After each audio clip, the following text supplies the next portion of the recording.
Recently ডমিনোসে হচ্ছে একটা নতুন পিৎজা এসেছে, আর এই পিৎজাটার নাম হচ্ছে unique cheese volcano pizza.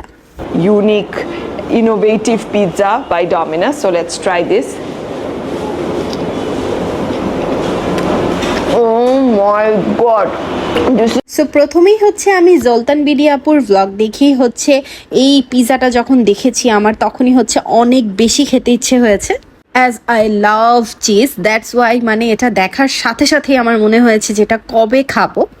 So আমি হচ্ছে ডমিনোস থেকে এই চিজ ভলকানো পিৎজাটা হচ্ছে অর্ডার করে নিই। সো উইথ ডেলিভারি চার্জ সহ এরকম একটা চিজি ভলকানো পিৎজার দাম পড়েছে হচ্ছে 664 টাকা। আমি নিয়েছিলাম চিকেন কিমা চিজি ভলকানো পিৎজা, কিন্তু আপনারা চাইলে হচ্ছে অন্য ফ্লেভারসেও হচ্ছে পিৎজা নিতে পারেন। এক কথায় এই চিজি ভলকানো পিৎজাটা অনেক অনেক মজার ছিল, আপনারাও ট্রাই করে দেখতে পারেন।